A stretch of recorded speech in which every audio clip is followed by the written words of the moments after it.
Hello students, path IAS academy के इस platform पर मैं अमृतेश भूषण, आपके इतिहास का शिक्षक, आप सभी का स्वागत करता हूं। इस प्लेटफॉर्म पर हम एमसीक्यू सीरीज के जरिए सीजीपीएससी प्रीलिम्स की तैयारी कर रहे हैं और आज हम इस एमसीक्यू सीरीज में अगले वीडियो के साथ मध्यकालीन इतिहास, भारतीय इतिहास के मध्यकालीन समय को रिवाइज करने की शुरुआत करेंगे, जहां हमारा सबसे पहला टॉपिक होगा दिल्ली सल्तनत।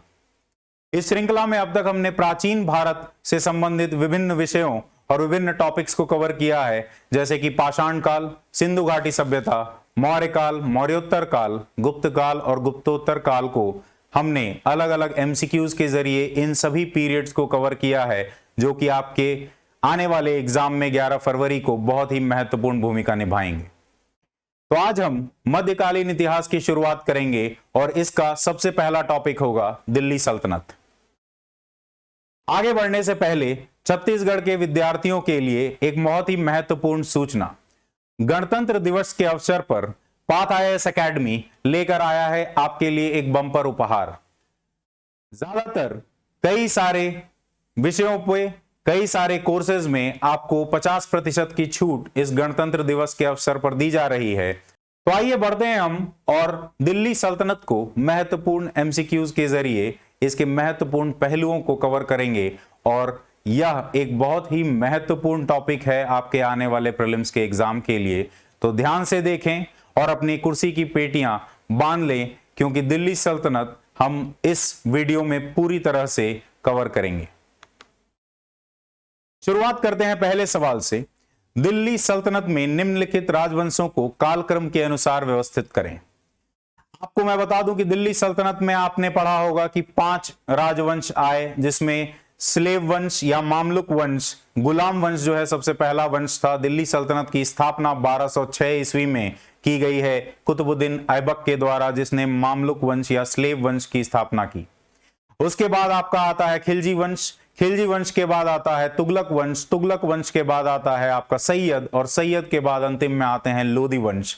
तो अगर हम यहां पर आपके ऑप्शंस पर ध्यान दें तो सबसे पहला होगा आपका गुलाम वंश, दूसरा है आपका खिलजी वंश। खिलजी वंश यहां ऑप्शन में नहीं है। खिलजी के बाद आते हैं तुगलक, तो 1, 2, फिर तीसरा होगा आपका सैयद वंश और चौथा होगा आपका लोधी वंश। तो आपका सही उत्तर होगा 3, 4, 1, 2, यानी कि ऑप्शन बी।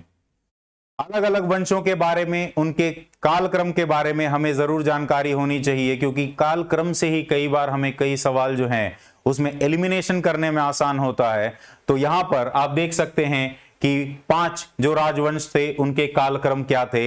मामलुक वंश 1206 में स्थापित किया गया है कुतुबुद्दीन ऐबक के द्वारा, और वह 1290 तक इसका शासन चलता है। इसमें महत्वपूर्ण शासक आपके इल्तुतमिश, रजिया सुल्तान, गियासुद्दीन बलबन, ये आपके इसके महत्वपूर्ण शासक हैं गुलाम वंश के। इसके अलावा अगला आता है आपका खिलजी वंश। खिलजी वंश की स्थापना 1290 में की गई है और 1320 तक बहुत ही कम समय के लिए यह वंश चला है। इसकी स्थापना जलालुद्दीन खिलजी ने की है, संस्थापक माने जाते हैं, और इसमें सबसे महत्वपूर्ण शासक है अलाउद्दीन खिलजी। तीसरा वंश है आपका तुगलक वंश, जिसकी स्थापना 1320 में की गई है और यह वंश 1414 तक चला है। इसमें जो आपके महत्वपूर्ण शासक हैं वो है आपका सबसे पहले संस्थापक गियासुद्दीन तुगलक, और उसके बाद मोहम्मद बिन तुगलक, जिसे सन की राजा भी कहा जाता है, जिसे इतिहास में वाइजेस्ट फूल या सबसे होशियार बेवकूफ का दर्जा दिया जाता है। मोहम्मद बिन तुगलक, फिरोज शाह तुगलक यहां महत्वपूर्ण शासक बनते हैं तुगलक वंश के। उसके साथ सैयद वंश जो है, इसके संस्थापक खिजर खान सैयद, खिजर खान सैयद ने इसकी स्थापना की है और 1414 से लेकर 1451 तक यह वंश चला है। बहुत ही कम समय का शासन रहा है। और सैयद और लोधी वंश जो है वह आपके दिल्ली सल्तनत के काल के संबंध में बहुत ही महत्वपूर्ण नहीं माने जाते हैं, क्योंकि इनके समय सल्तनत का जो है पतन, उसकी शुरुआत हो चुकी थी। शुरुआत तो हालांकि तुगलक वंश में फिरोज शाह तुगलक के समय से ही शुरू हो जाती है, क्योंकि वह एक बहुत ही मजबूत शासक नहीं माना जाता है। लेकिन सैयद और लोधी वंश के समय सिर्फ गंगा यमुना का दोआब पंजाब से लेकर बंगाल तक सिमट के रह जाता है दिल्ली सल्तनत, जबकि अपने चरम पे अलाउद्दीन खिलजी और मोहम्मद बिन तुगलक के समय में पूरा भारत जो है उसमें यह दिल्ली सल्तनत और इसका साम्राज्य या इसका क्षेत्र फैला हुआ था। अंतिम में लोधी वंश, बहलुल लोधी इसके संस्थापक माने जाते हैं और 1451 से लेकर 1526 तक यह वंश चलता है। और 1526 में पहले पानीपत के युद्ध के साथ गुलाम वंश और उसके द्वारा स्थापित किए गए दिल्ली सल्तनत, इसकी पूरी तरह से समाप्ति हो जाती है और मुगल काल जो है उसका शुरुआत होता है, जो कि इस रिवीजन सीरीज में हमारा अगला टॉपिक होगा और जो आपके मध्यकालीन इतिहास का, मध्यकालीन भारतीय इतिहास का सबसे महत्वपूर्ण टॉपिक होगा वह आपका मुगल काल। अगले वीडियो में हम उसकी चर्चा करेंगे, जहां बाबर मुगल साम्राज्य को स्थापित करता है भारत में। तो ये आपके 5 वंश हैं, उन 5 वंशों से संबंधित उनके कार्यकाल हैं। आगे बढ़ते हैं और इन वंशों से संबंधित कुछ विभिन्न एमसीक्यूज के जरिए हम इन वंशों के बारे में, इनके महत्वपूर्ण शासकों के बारे में जानने का प्रयास करेंगे। अगला सवाल है, मध्यकाल में भारत पर हुए विदेशी आक्रमणों के संदर्भ में निम्नलिखित युग्मों को सुमेलित करें। सबसे पहला है मोहम्मद बिन कासिम। मोहम्मद बिन कासिम 712 ईस्वी में ये पहला इस्लामी आपका आक्रमण माना जाता है। पैगंबर मोहम्मद ने इस्लाम की अवधारणा दी 7वीं शताब्दी ईस्वी में और उसके बाद मोहम्मद बिन कासिम ने सिंध के इलाके पर कब्जा किया है। यह आपका सबसे पहला आक्रमण माना जाता है मध्यकालीन इतिहास में। 712 ईस्वी यह सही डेट है। सिंध पर कब्जा किया गया है क्योंकि अरबी जहाज जो थे, अरबी जो व्यापारी थे, उन पर आक्रमण किया गया था सिंध के व्यापारियों द्वारा और उनके व्यापार में खलल डाली गई थी, जिसके कारण मोहम्मद बिन कासिम ने सिंध पर आक्रमण किया। इसके बाद महमूद गजनी 1000 से लेकर 1026 ईस्वी तक आक्रमणकारियों में 11वीं शताब्दी में महमूद गजनी, 10वीं और 11वीं शताब्दी में महमूद गजनी भी महत्वपूर्ण भूमिका में रहता है और इसने कुल 17 अभियान चलाए हैं, भारत पर आक्रमण किया है। इसने कभी भी शासन स्थापित करने का प्रयास नहीं किया है यहां पर, लेकिन 17 अभियान, 17 आक्रमण किए हैं, जिसमें 1025 में आपका सोमनाथ का आक्रमण जो है वो सबसे महत्वपूर्ण माना जाता है। इस समय महमूद गजनी का यह कार्यकाल जो दिया गया है यह बिल्कुल सही है। इसके अलावा मोहम्मद गोरी 1191, मोहम्मद गोरी ने जब आक्रमण किया था तो 12वीं शताब्दी में इसने धीरे धीरे आक्रमण करते हुए पंजाब पर कब्जा किया और उसके साथ यहां पर जो चाहमना वंश था, पृथ्वीराज चौहान जहां यहां पर राजा थे, दिल्ली के तख्त पर बैठे हुए थे, उनके साथ लड़ाई लड़ी जाती है तराई की पहली 1191 में।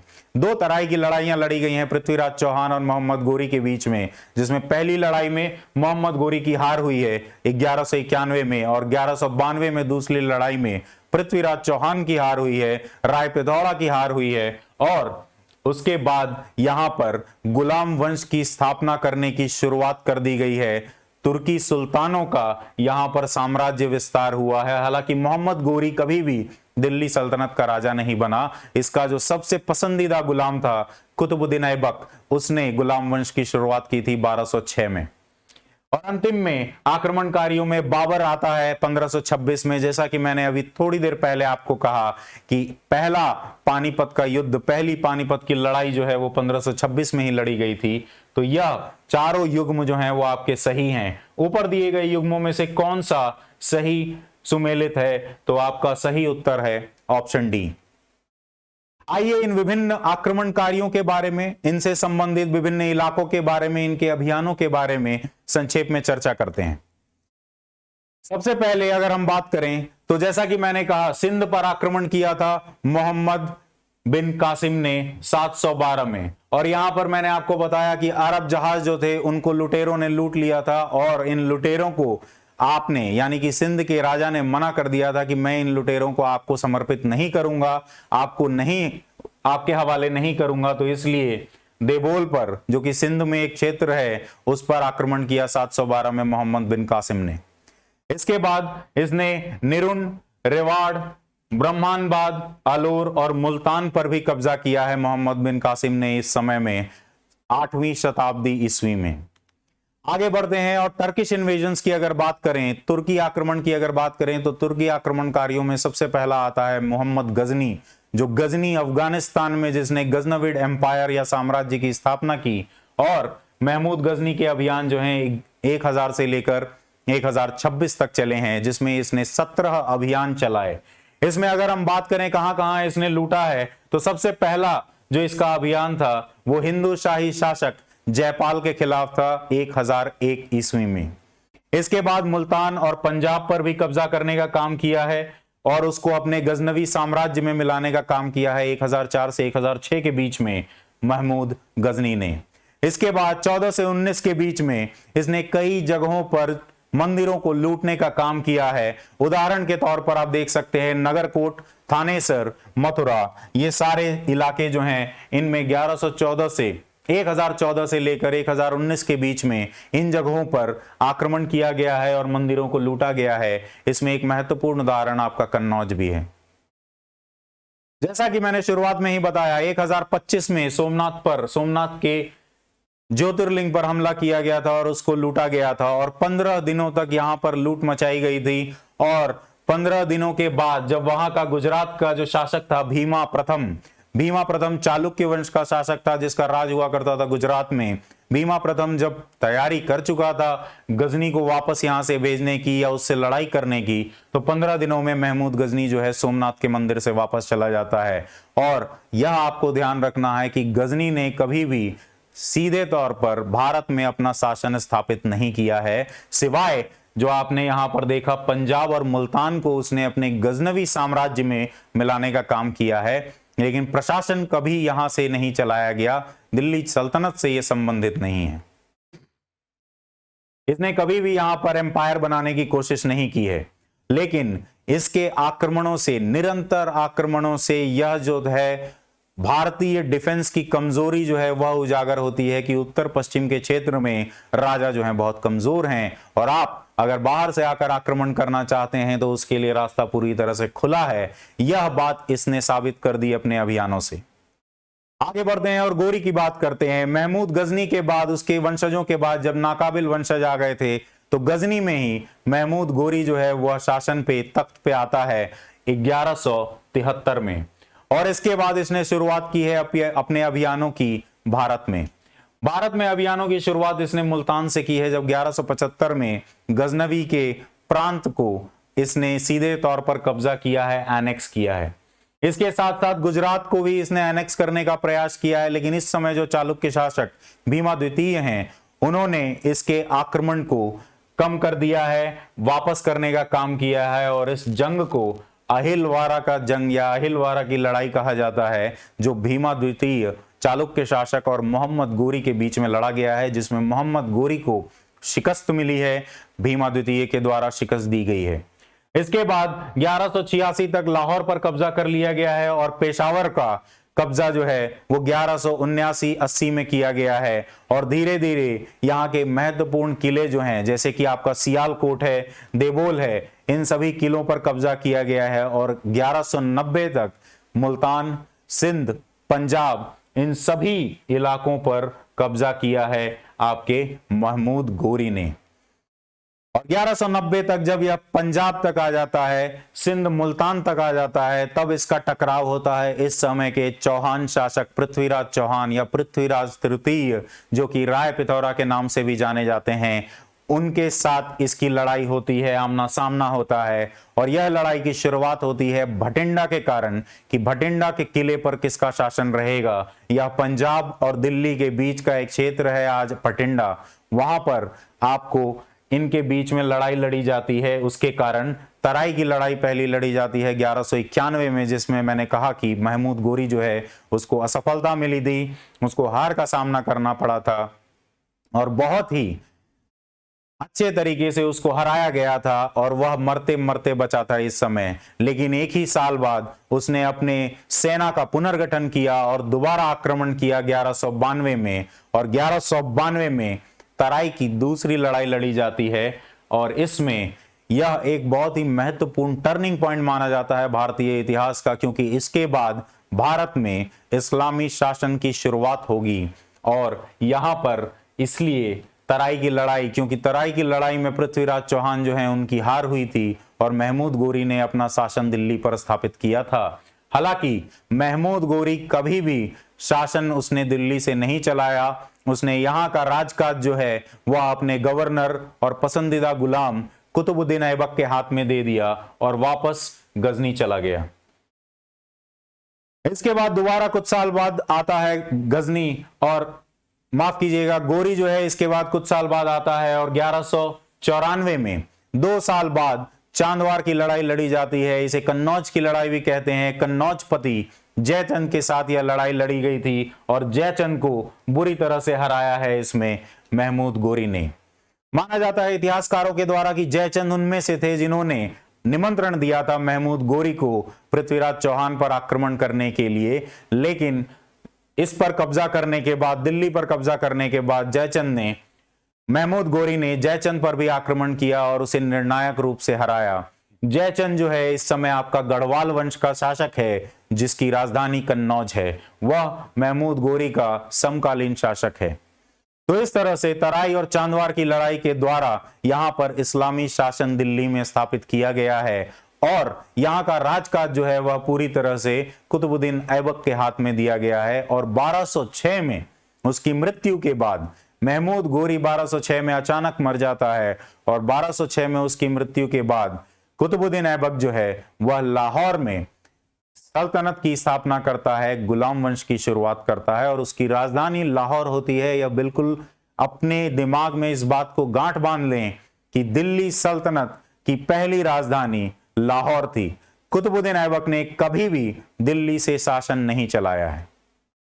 और अंत में, जैसा कि मैंने बाबर के बारे में आपको बताया था, बाबर जो है वह इब्राहिम लोदी, जो लोदी वंश का अंतिम शासक था, दिल्ली सल्तनत का अंतिम शासक था, उसके साथ बाबर की लड़ाई हुई है, पहली पानीपत की लड़ाई 1526 में, जिसमें उसको हार का सामना करना पड़ा है। और उससे पहले 1526 से पहले बाबर ने यहां पर कई सारे किले, भीरा, सियालकोट, लाहौर, इन सभी पर कब्जा किया है 1519-20, सियालकोट 20 में और लाहौर 1524 में।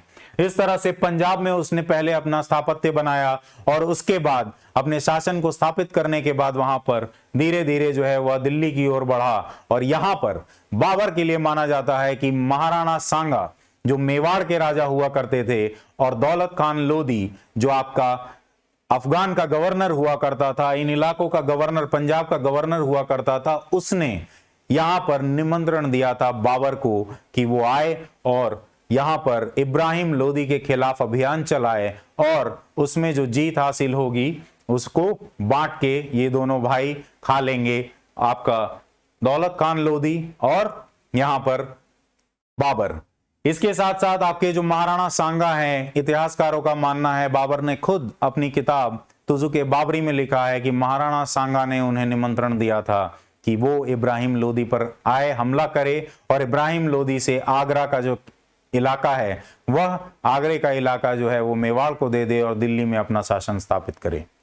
तो इस तरह से 1526 में इसके आक्रमण के बाद मुगल साम्राज्य जो है उसकी स्थापना की जाती है। लेकिन बाबर 1526 में शासन स्थापित करने के बाद महाराणा सांगा और राजपूतों के साथ उसकी पहली लड़ाई होती है 1527 में, जिसे खानवा का युद्ध के नाम से भी जाना जाता है।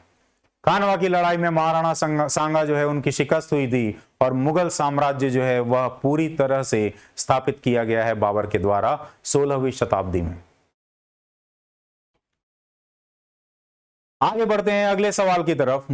मोहम्मद गोरी की विजय के संदर्भ में निम्नलिखित युग्मों पर विचार करें। 1189-80 पेशावर, यह सही है, यह अभी हमने देखा है। लाहौर 1186, यह भी बिल्कुल सही है। दूसरी तरफ 1190 में मुल्तान और सिंध, यह भी बिल्कुल सही है, इसके बारे में भी हमने अभी बात की। और 1194 कन्नौज, चांदवार की लड़ाई आपको याद होगी, यह भी सही है आपका युग्म। तो यहां पर कौन से सही सुमेलित हैं? तो आपका सही उत्तर है उत्तर डी।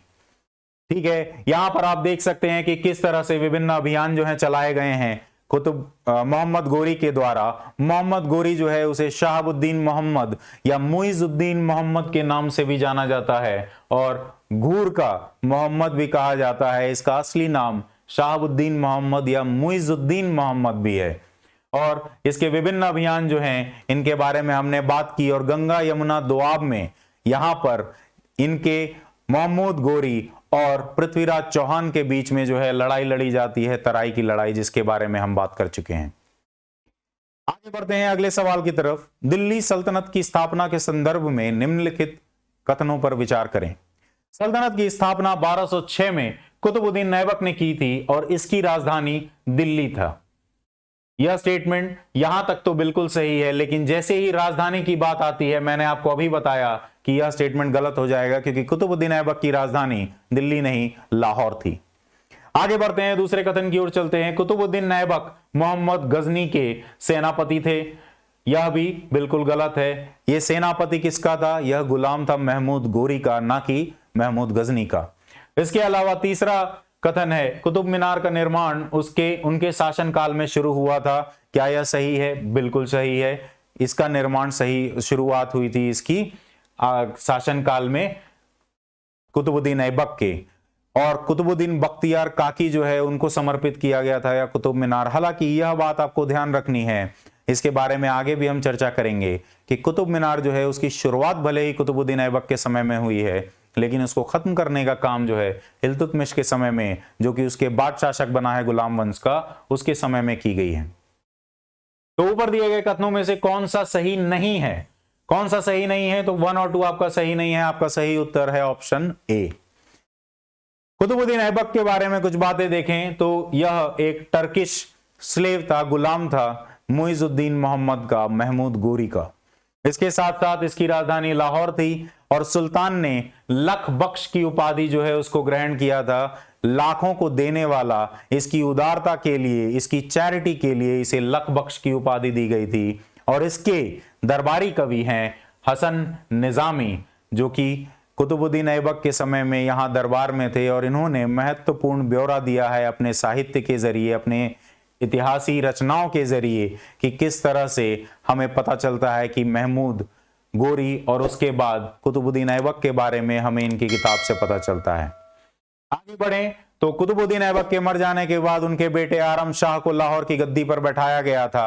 हालांकि आरम शाह को दिल्ली की जनता जो है वो पसंद नहीं करती थी, और आरम शाह को जूड की लड़ाई में, बैटल ऑफ जूड में 1210 में इसने हराया था इल्तुतमिश ने, और इल्तुतमिश दिल्ली पर शासन पर बैठा और दिल्ली में उसने अपने शासन को स्थापित किया।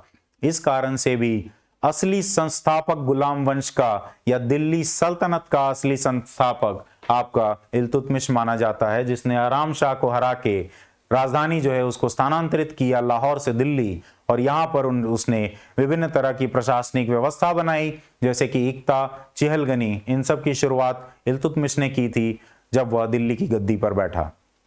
तो आराम शाह केवल 1 साल के लिए ही गद्दी पर बैठा लाहौर में, और उसके बाद आपका शासक जो आता है वह इल्तुतमिश है। आगे बढ़ते हैं अगले सवाल की तरफ। गुलाम वंश के निम्नलिखित शासकों पर विचार करें। कुतुबुद्दीन ऐबक, बलबन, रजिया सुल्तान और इल्तुतमिश। दिए गए शासकों में से कौन पूर्व गुलाम थे? आपको यह ध्यान रखना है कि गुलाम वंश का नाम गुलाम इसलिए पड़ा है क्योंकि उसका संस्थापक गुलाम था, ना कि सारे के सारे शासक गुलाम थे। यह बिल्कुल ध्यान रखने वाली बात है। सिर्फ इस बात को पूरी तरह से याद रखें कि सिर्फ और सिर्फ 3 गुलाम थे गुलाम वंश में, वो है आपका बलबन, इल्तुतमिश और कुतुबुद्दीन ऐबक। सिर्फ ये 3 गुलाम थे, बाकी सारे इनके वंशज थे या इनसे संबंधित महत्वपूर्ण, इनके वंश से संबंधित महत्वपूर्ण व्यक्ति थे, या तो वंशज थे या पोते थे। लेकिन ये 3 ही सिर्फ आपके गुलाम वंश के गुलाम हैं। बाकी सारे लोग, बाकी सारे शासक जिनकी हम बात करेंगे, वो सारे शासक जो आपको मिलते हैं दिल्ली सल्तनत में या गुलाम वंश में, वो आपके गुलाम नहीं थे। ये 3, कुतुबुद्दीन ऐबक, इसके बाद इल्तुतमिश और इल्तुतमिश के बाद बलबन, ये 3 ही आपके गुलाम हैं गुलाम वंश के। तो आपका सही उत्तर है 1, 2, 4। सही उत्तर है ऑप्शन बी। आगे बढ़ते हैं। दिए गए दिल्ली के सुल्तानों को कालक्रम के अनुसार व्यवस्थित करें। सबसे पहला है अलाउद्दीन मसूद। अलाउद्दीन मसूद, आराम शाह के बाद है आपका गियासुद्दीन बलबन, और उसके बाद है आपका रजिया अल दीन। इसमें आपका अगर आप देखें तो सबसे पहले गियासुद्दीन बलबन जो है वो आपका रजिया अल दीन यानी कि रजिया सुल्ताना के बाद आता है। आराम शाह, जैसा कि हमने अभी बात की कि वो कुतुबुद्दीन ऐबक के बाद आता है, तो सबसे पहला आपका आराम शाह है। इसके साथ अगर हम इन तीनों को लेकर ही सिर्फ चलें तो आप देख सकते हैं कि सबसे पहले 2 आना चाहिए, और उसके बाद सबसे अंतिम में आपका बलबन आना चाहिए 3। तो 2, 4, 1, 3 जो है वो आपका सही आंसर है, जो कि है आराम शाह, रजिया अल-दीन, अलाउद्दीन मसूद और फिर है आपका गियासुद्दीन बलबन। आपका सही उत्तर है उत्तर बी। अगर हम गुलाम वंश के शासकों की बात करें तो यहां पर आप शासकों के नाम और उनका कार्यकाल देख सकते हैं। सबसे पहला कुतुबुद्दीन ऐबक है, उसके बाद आराम शाह जो कि 1 साल के लिए रहा है, इल्तुतमिश 1211 से 36 तक, रुकन उद्दीन फिरोज, यह इल्तुतमिश का बेटा था जो 1236 में था, लेकिन चूंकि यह एक नाकाबिल शासक था तो चिहलगनी के मेंबर्स ने मिलकर रजिया अल-दीन या रजिया सुल्ताना को गद्दी पर बैठाया और रजिया का कार्यकाल जो है 4 साल के लिए चला। रजिया ने जिस तरह के प्रशासनिक बदलाव किए, जिस तरह से चिहलगनी को, दल चालीसा को नजरअंदाज करने का काम किया है, उसके कारण रजिया के खिलाफ विभिन्न मोर्चों पर यहां पर प्रोटेस्ट देखने को मिलता है, रिवोल्ट देखने को मिलता है, जिसके कारण रजिया जो है उसका कार्यकाल बहुत ही छोटा हो जाता है। फिर उसके बाद मुइजुद्दीन बहराम और अलाउद्दीन मसूद, जिसके बारे में आपको क्वेश्चन में पूछा गया है, ये दोनों बहुत ही तुरंत जो है इनका शासनकाल खत्म हुआ और शुरू हुआ। इनको दल चालीसा या चिहलगनी जो है, तुर्कान चिहलगनी के सदस्य जो हैं, उन्होंने इसको धीरे धीरे इन दोनों को शासन पे बैठाया था, सत्ता पे बैठाया था। लेकिन उसके बाद गियासुद्दीन बलबन ने नसीरुद्दीन महमूद को शासक बनाया और खुद उसका नायब बन गया, उसका वजीर बन गया। और गियासुद्दीन बलबन ने नसीरुद्दीन महमूद को 20 साल बाद खुद जहर देकर मार डाला और गियासुद्दीन बलबन आपका 1266 से 86 तक आपका शासनकाल चलता है गियासुद्दीन बलबन का। बलबन एक बहुत ही अथॉरिटेरियन और ताकतवर शासक माना जाता है। महत्वपूर्ण शासकों में आपके सिर्फ कुतुबुद्दीन ऐबक, इल्तुतमिश और गियासुद्दीन बलबन इस काल से संबंधित आपके महत्वपूर्ण शासक हैं। और अंतिम शासक जो है बलबन का पोता कैकुवाद या मुइजुद्दीन मोहम्मद कैकुवाद, वो आखिरी में 4 साल के लिए उसका शासनकाल था। यह बलबन का पोता है। और जैसा कि मैंने आपको कहा, जो महत्वपूर्ण शासक हैं इस समय के, वही 3 शासक आपके गुलाम हैं, बाकी सारे शासक इनके वंशज हैं। यहां जितने भी लोग आप देख रहे हैं ये सारे इल्तुतमिश के वंशज हैं। गियासुद्दीन के बाद का गियासुद्दीन बलबन का वंशज है और आराम शाह जो है वो कुतुबुद्दीन ऐबक का वंशज है। तो यहां पर सिर्फ 3 गुलाम हैं इस गुलाम वंश में और यही 3 आपके महत्वपूर्ण शासक माने जाते हैं। आगे बढ़ते हैं हम अगले सवाल की तरफ। इल्तुतमिश के संदर्भ में निम्नलिखित कथनों पर विचार करें। उन्हें दिल्ली सल्तनत का वास्तविक संस्थापक माना जाता है। इसके बारे में मैंने आपको अभी बताया, कई सारे कारणों से इसे वास्तविक शासक माना जाता है। क्यों?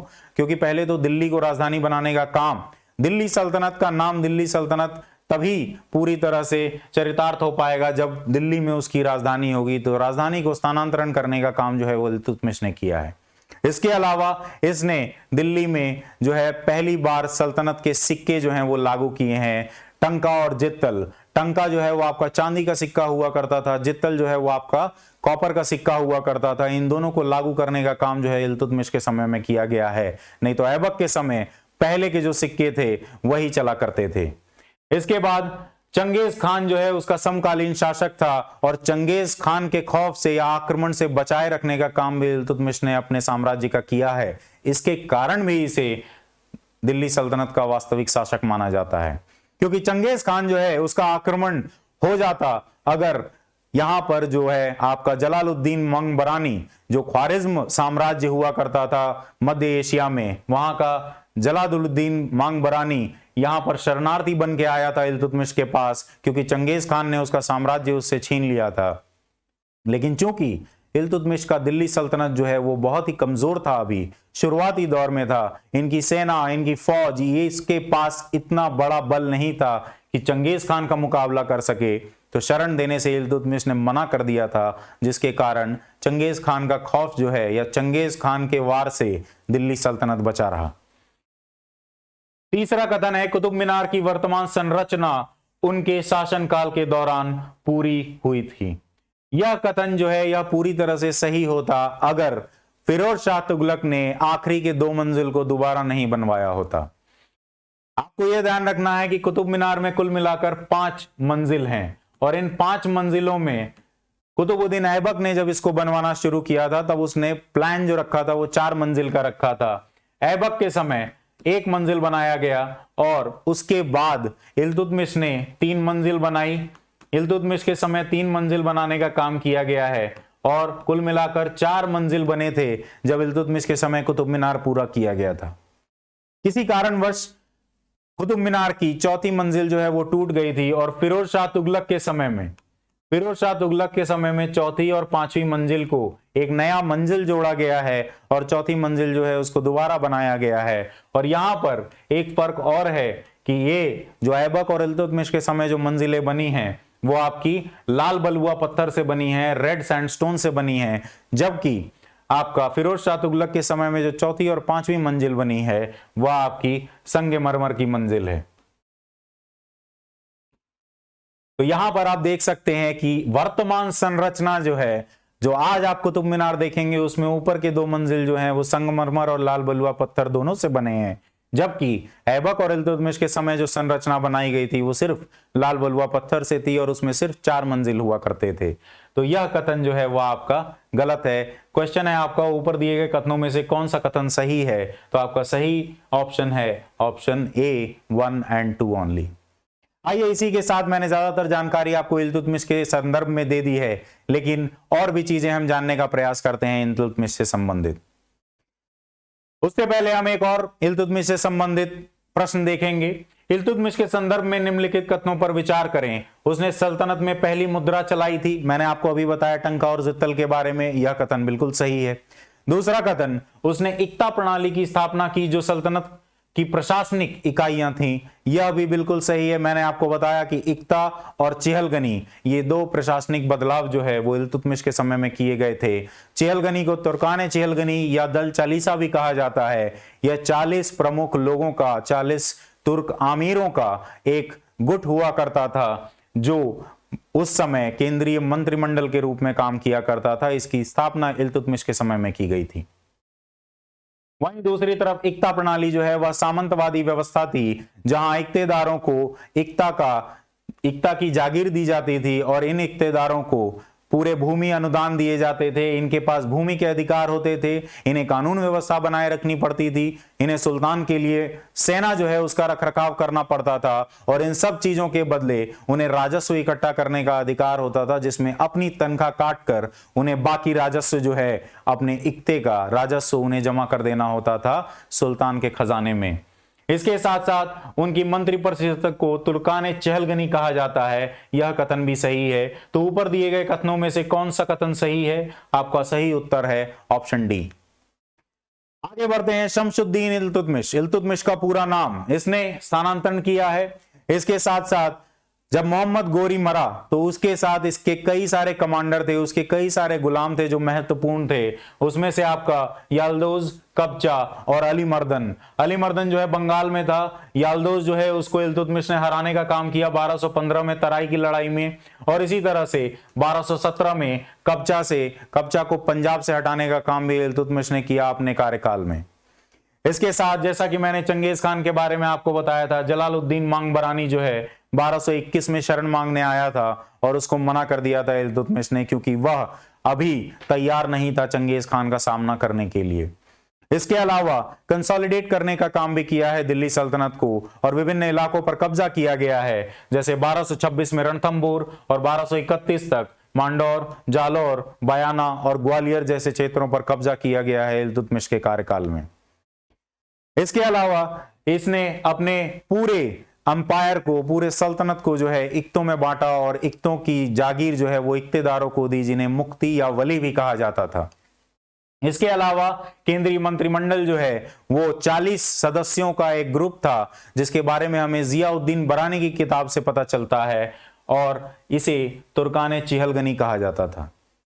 टंका और जित्तल के बारे में भी मैंने आपको बताया है, और यहां पर यह जो चांदी का सिक्का है वह 175 ग्राम का हुआ करता था, और यह आने वाले और आज के आपके जो 1 रुपए के सिक्के हैं उसका आधार बनता है यही चांदी का सिक्का, जिसको बाद में और भी ज्यादा बेहतर किया जाता है शेरशाह सूरी के समय में। इसके अलावा इब्ने बतूता, जो कि बाद में एक मोरक्को से यात्री आए थे जिन्होंने किताब लिखी है रेहला, उस रेहला में इब्ने बतूता ने पहला स्वतंत्र शासक माना है, पहला स्वतंत्र शासक बताया है दिल्ली का इल्तुतमिश को। इसके साथ साथ इसके बाद इसका बेटा रुकनुद्दीन जो है वह शासन पे आता है, गद्दी पे आता है, जिसको हटा दिया जाता है उसकी सौतेली बहन रजिया के द्वारा। क्यों? क्योंकि जो नोबल्स हैं, तुर्कानी चहलगनी के लोग हैं, वो जो है रुकनुद्दीन के नियुक्ति से बहुत ही नाखुश थे। आइए आगे बढ़ते हैं और बलबन के संदर्भ में चर्चा करते हैं। बलबन के संदर्भ में निम्नलिखित कथनों पर विचार करें। उसने सजदा और पैबोस की प्रथा की शुरुआत की है। यह बिल्कुल सही है।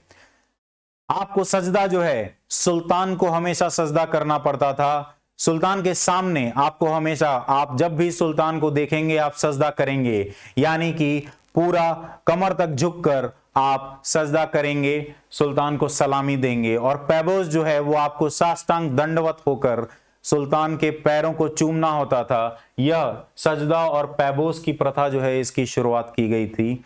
यह अपनी सत्ता को स्थापित करने का एक तरीका है और राजत्व की दिव्यता का सिद्धांत जो है उसका एक महत्वपूर्ण अंग है बलबन के समय का, कि किस तरह से सुल्तान जो है वो सबसे प्रमुख है और सुल्तान जो है वही आपका इस समय में पूरी तरह से शासक जो है, उसकी सत्ता सर्वोपरि है। और जैसे ही आप देखते हैं सुल्तान को, आपको सजदा और पैबोस करना है।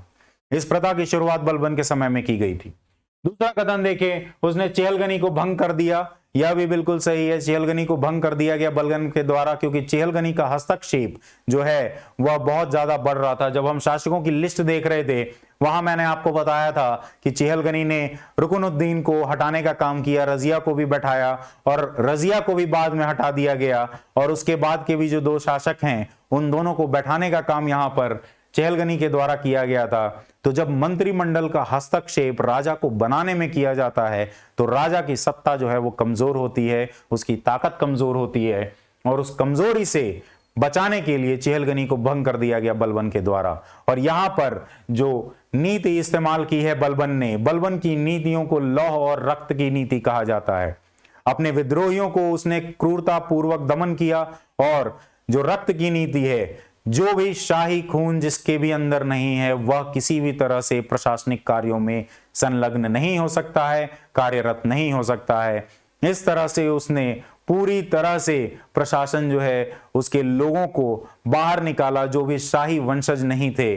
और खुद को गुलाम होते हुए भी खुद को ईरान के एक माइथोलॉजिकल शासक अफरोजिया, महान राजा माने जाते हैं माइथोलॉजी में इस्लाम के अफरोजिया, उससे अपने वंश को बताया कि मैं उनके वंश का हूं। और इस कहानी को प्रचलित किया और अपनी सत्ता के लिए उसने सजदा पैबोस जैसी चीजें जो हैं उसकी प्रथा शुरू की।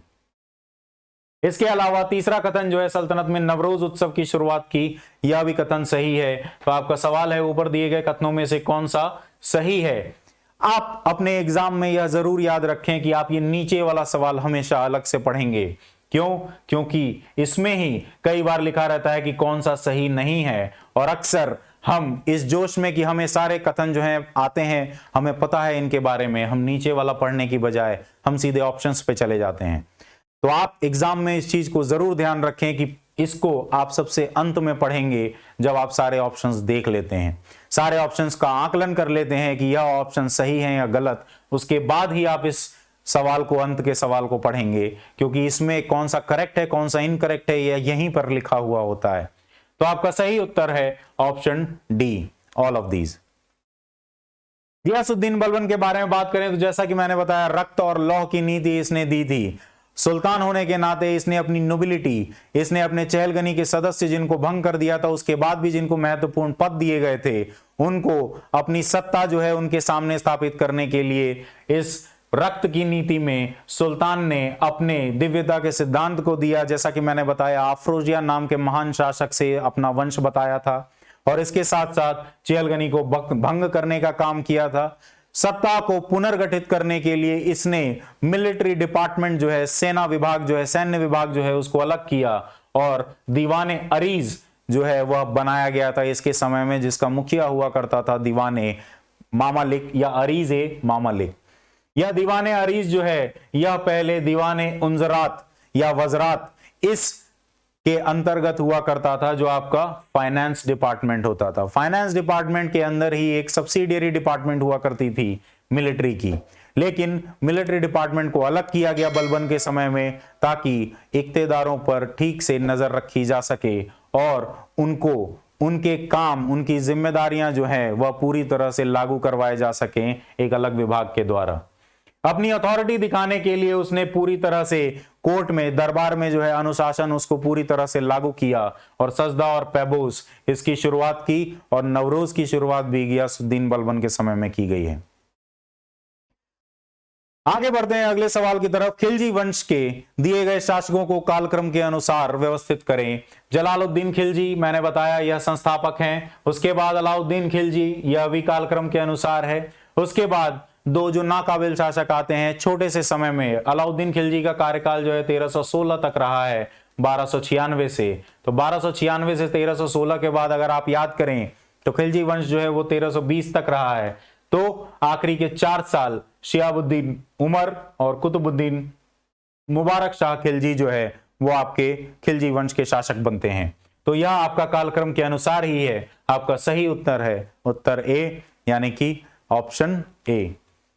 अगर शासकों की बात करें तो जलालुद्दीन फिरोज खिलजी, फिरोज नाम था इनका। जलालुद्दीन सुल्तान बनने के बाद इस उपाधि को ग्रहण किया गया है 1290 से 96। अलाउद्दीन खिलजी 96 से 16। शिहाबुद्दीन उमर 1316 में ही मार दिए गए। और कुतुबुद्दीन मुबारक शाह 1316 से 1320 तक कुतुबुद्दीन मुबारक शाह खिलजी जो है उसका शासनकाल रहता है। आगे बढ़ते हैं अगले सवाल की तरफ। खिलजी वंश के संदर्भ में निम्नलिखित कथनों पर विचार करें। इसके संस्थापक जलालुद्दीन खिलजी को माना जाता है, यह बिल्कुल सही है। इसके बाद वह मंगोल आक्रमण को रोकने में सफल रहा, यह भी बिल्कुल सही है। मंगोलों का आक्रमण हुआ था इस समय उत्तर पश्चिम की दिशा से, जिसको रोकने का काम जलालुद्दीन खिलजी ने किया था 1292 में। इसके बाद उन्हें सहिष्णुता की नीति का पालन किया, यह भी बिल्कुल सही है। बलबन की जो रक्त और लौ की नीति थी वह बहुत ही अत्याचारी नीति थी। बलबन का जोर जो है वह न्याय पे भी बहुत था और वह बहुत क्रूरता पूर्वक न्याय भी करता था। अगर आपने किसी से चोरी की है या अगर आपने किसी की हत्या कर दी है तो आपकी हत्या करवा दी जाती थी। इस तरह का न्याय जो है बलबन के समय में चलता था। और बलबन की जो असहिष्णुता की नीति थी उसको बदलकर सहिष्णुता की नीति जो है उसका पालन किया था जलालुद्दीन खिलजी ने। तो यहां पर ऊपर दिए गए कथनों में से कौन सा कथन सही है? तो सही उत्तर है आपका ऑप्शन डी। आगे बढ़े खिलजी वंश के बारे में अगर बात करें तो जलालुद्दीन खिलजी, जैसा कि मैंने कहा, मंगोलों को हराने का काम 1292 में किया था और इसके अभियानों के बारे में आमिर खुसरो ने अपनी किताब मिफ्ताह अल फुतह में लिखी है। इसके बारे में जानकारी दी है जो 1291 में लिखा गया है। इसके बाद यह पहला व्यक्ति था जिसने सहिष्णुता की नीति को अपनाया और इसने यह नीति दी कि भारत, चूंकि यहां पर बहुत सारे हिंदू लोग रहते हैं, यह पूरी तरह से एक इस्लामिक राज्य नहीं हो सकता है। क्यों? क्योंकि किसी भी व्यक्ति पर, किसी भी समाज पर शासन करने के लिए उस समाज की हिस्सेदारी जरूरी है, उस समाज का ख्याल रखना जरूरी है। और चूंकि 80% समाज दिल्ली सल्तनत का जो है वह हिंदुओं से बना है, तो आपको इनका विलिंग सपोर्ट जो है वो होना चाहिए। इनका साथ जब तक नहीं मिलेगा तब तक यह साम्राज्य आगे नहीं बढ़ेगा, यह सल्तनत आगे नहीं बढ़ेगा। तो इसलिए इसने कभी भी यह कहा है कि इस्लामी स्टेट कभी भी नहीं कहा जा सकता है दिल्ली सल्तनत को, क्योंकि 80% लोग जिन पर शासन किया जा रहा है वे हिंदू हैं। इसके अलावा जलालुद्दीन ने सहिष्णुता की नीति को अपनाया और हार्श पनिशमेंट जो है, क्रूरता पूर्वक न्याय जो है उसको भी बंद किया। इनफैक्ट इसके समय में एक इंटरेस्टिंग बात यह है कि जलालुद्दीन ने अपने विरोधियों को भी पुरस्कृत किया है जब उन्होंने उसके खिलाफ विरोध किया है और उनको अपनी जगह पर, अपने इक्ते में अपनी जागीर जो है बनाए रखने की अनुमति दी है। इतने सहिष्णु नीति जो है वह एक ताकतवर शासक के लिए सही नहीं है और इसलिए अलाउद्दीन खिलजी ने इसकी सहिष्णुता की नीति जो है उसके विपरीत काम किया है और इन चीजों को, इन नीतियों को बदलने का काम किया है। आगे बढ़ते हैं अगले सवाल की तरफ। अलाउद्दीन खिलजी के संदर्भ में निम्नलिखित कथनों पर विचार करें। शासक बनने से पहले वह अरीज ए मामलिक था, क्या यह सही है? बिल्कुल सही है। जलालुद्दीन खिलजी ने उसे अरीज ए मामलिक यानी कि सेना विभाग का प्रमुख बनाया था। उसके अलावा उसने दक्कन क्षेत्र में सल्तनत के क्षेत्रों का विस्तार किया, यह भी बिल्कुल सही है। देवगिरी, वारंगल, आपका बल्लाल देव, इन लोगों को हरा के इनकी सीमाओं को, काकतीय वंश इनकी सीमाओं को अपने अंदर उन पर कब्जा करने का काम जो है किया है, जो दक्कन के राजवंश हुआ करते थे इस समय में। इसके साथ साथ अरीज मामलिक होने की वजह से ही इस समय आपकी इक्तेदारी व्यवस्था में हो रही घोटालों के बारे में भी इसे पता था, उसमें करप्शन के बारे में भी पता था। तो इसलिए प्रशासनिक बदलाव जो किए हैं, मिलिट्री रिफॉर्म्स जो लिए हैं, उसमें दाग और हुलिया की व्यवस्था जो है उसकी शुरुआत भी अलाउद्दीन खिलजी के समय में की गई है। क्योंकि इक्तेदार उस समय क्या किया करते थे, इक्तेदार यह किया करते थे कि 500 घोड़े सब लोग रखते हैं, लेकिन जबकि आपकी जिम्मेदारी है 5000 घोड़े रखने की। और जब काउंटिंग का दिन आता था तो 10 लोग मिलके एक ही घोड़ा जो है बार बार घुमा के उसकी गिनती करवा दिया करते थे, जिसके कारण दाग और चेहरा या हुलिया की व्यवस्था जो है उसकी शुरुआत की गई थी, जहां हर घोड़े के बारे में पूरी विस्तृत जानकारी लिखी जाती थी, हर व्यक्ति के बारे में, हर सैनिक के बारे में विस्तृत जानकारी लिखी जाती थी, जिसे चेहरा कहा जाता था या हुलिया कहा जाता था। वहीं दूसरी तरफ घोड़े के ऊपर जो है उसको ठप्पा लगाया जाता था, जिस तरह से आपका गिनती हो जाती है। आज मतदान करने जब आप जाते हैं तो जिस तरह से एक चिन्ह लगाया जाता है आपकी उंगली पर, उसी तरह से घोड़े की गिनती हो जाने पर उस पर एक ठप्पा लगाया जाता था, जिसे दाग कहा जाता था। अगले कथन को देखें तो उन्होंने अपने शासनकाल के दौरान विभिन्न बाजार संबंधी सुधार किए। यह भी बिल्कुल सही है। अलाउद्दीन खिलजी उन पहले शासकों में से है दिल्ली सल्तनत के, जिसने एक स्थायी सेना जो है उसका निर्माण किया और उसका रखरखाव करना शुरू किया। इससे पहले के शासक जो हैं वो इक्तेदारों के भरोसे रहते थे, बहुत ही कम मात्रा में सेना जो है, स्थायी सेना जो है उसका रखरखाव करते थे, और इसके कारण महंगाई चूंकि ना बढ़ जाए, इसके कारण उसे बाजार संबंधी सुधार करने पड़े थे, क्योंकि वह इस स्थायी सेना को बहुत ही कम वेतन दिया करता था। और बाजार संबंधी सुधार इसने कई सारे किए। 3 तरह की मंडी जो है वो बनाई गई, कीमतें जो है उसको निर्धारित किया गया, कीमतें नहीं बढ़ी इसके पूरे 20 साल के कार्यकाल में। और इसके अलावा इसने शाहनाए मंडी जैसे बाजार के नियंत्रक को नियुक्त किया। वहां पर खुफिया विभाग के लोगों का, आपके गुप्तचरों का इस्तेमाल किया है, जिनको बरीद और मुनिया कहा जाता था। अधिकारी जो हुआ करते थे वो बरीद हुआ करते थे, और मुनिया जो है वो गुप्तचर हुआ करते थे, जिनसे रेगुलर साप्ताहिक तौर पे रिपोर्ट लिया जाता था अलाउद्दीन खिलजी के द्वारा। इस तरह से कई सारे बाजार संबंधी सुधार अलाउद्दीन खिलजी के समय में किए गए हैं इसके कार्यकाल में। तो ये तीनों कथन जो है आपका सही है। ऊपर दिए गए कथनों में से कौन सा कथन सही है? आपका ऑप्शन है, सही ऑप्शन है ऑप्शन डी। अलाउद्दीन खिलजी के बारे में बात करें तो अलाउद्दीन खिलजी ना ही सिर्फ अरीज मामलिक था, बल्कि आमिर तुजुक भी था, जो कि मास्टर ऑफ सेरेमनीज होता है। जितने भी त्योहार मनाए जाते हैं सल्तनत के दरबार में, उन सभी का मास्टर हुआ करता था, आमिर तुजुक हुआ करता था। अगर हम इसके अभियानों की बात करें तो सबसे शुरुआती अभियान 1299 में गुजरात का अभियान, जहां राय किरण जो उस समय का शासक था गुजरात का, उसे हराया गया है और सोमनाथ मंदिर पर कब्जा करने का काम किया है अलाउद्दीन खिलजी ने।